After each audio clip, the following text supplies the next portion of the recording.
शास्त्र कहता है जब भी भगवान हमारे शरीर में आएंगे ना, तो कौन से द्वार से आएंगे? प्रविष्ट कर्णरंध्रेण, कान के दरवाजे से भगवान भीतर आते हैं। कभी कभी आंख के दरवाजे से भी आते हैं कि देख के भगवान से प्रेम हुआ, पर ऐसा इतिहास में बहुत उदाहरण है कि देखने वालों को भी भगवान से प्रेम नहीं हुआ। जैसे उदाहरण के लिए दुर्योधन रोज कृष्ण को देखता था पर प्रेम थोड़ी हुआ।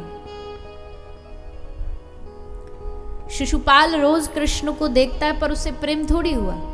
उल्टा भगवान पे दोष लगा रहा है, गालियां दे रहा है।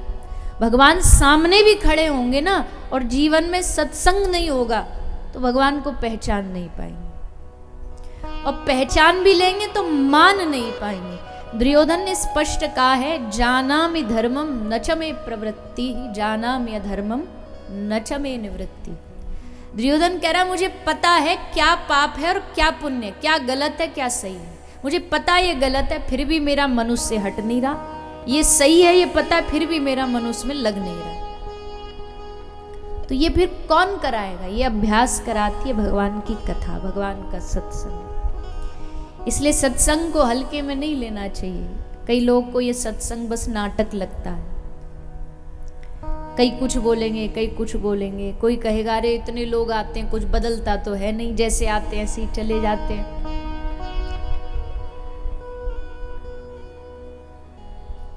एक महाराज जी थे, पूज्य पाठ श्री रामायणी जी महाराज, वो उदाहरण देते थे कि लोग कहते हैं कि ये जितने श्रोताओं को तुम कथा सुना रहे हो ना, ये सब घड़े हैं, ये बुद्धि क्या घड़ा हमारी।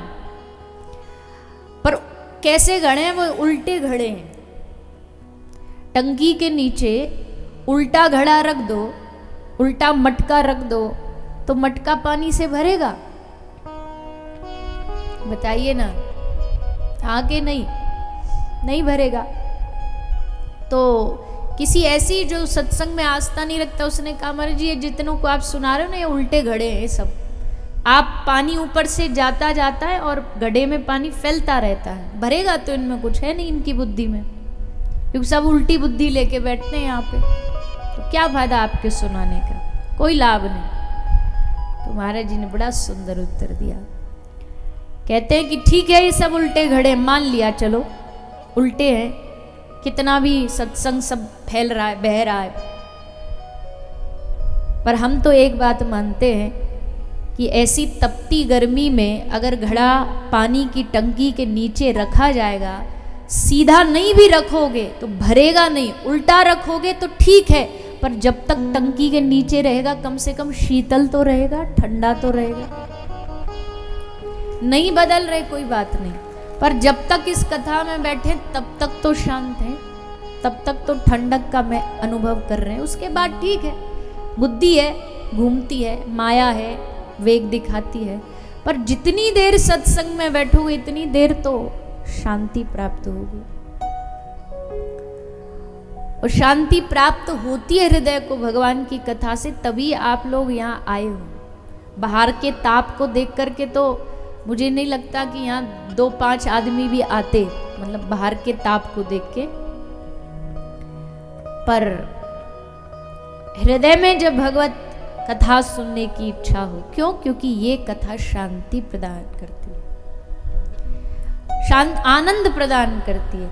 कई बार हम आनंद की व्याख्या करते करते महापुरुष बताते कि भैया सुख और आनंद में इतना ही फर्क है, सुख व्यवस्थाओं से आता है और आनंद वो होता है जो अव्यवस्थाओं में भी आ जाए। कोई व्यवस्था ना हो पर वहां भी आनंद आ जाए तो समझ लेना किसी आनंद वाली जगह पे बैठे हो।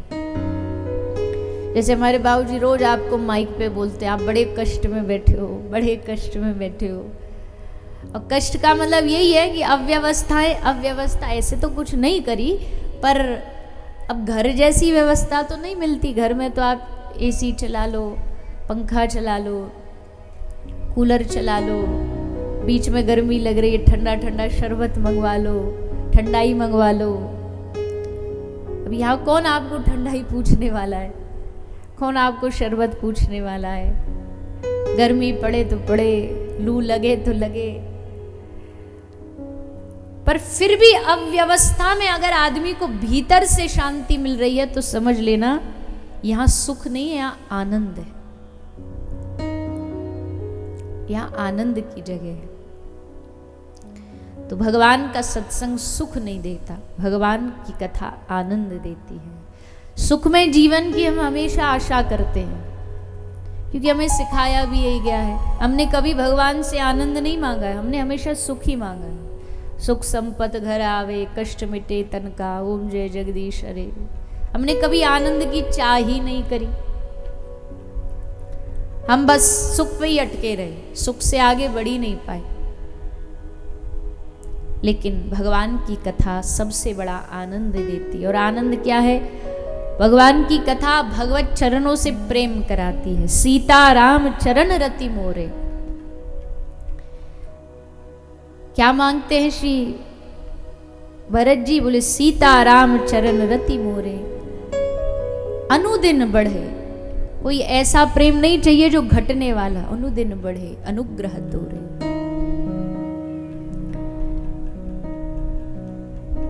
हर पल हर दिन प्रतिक्षण वर्धमानम, भगवान के चरणों से प्रीति बढ़े, भगवान के चरणों से अनुराग बढ़े।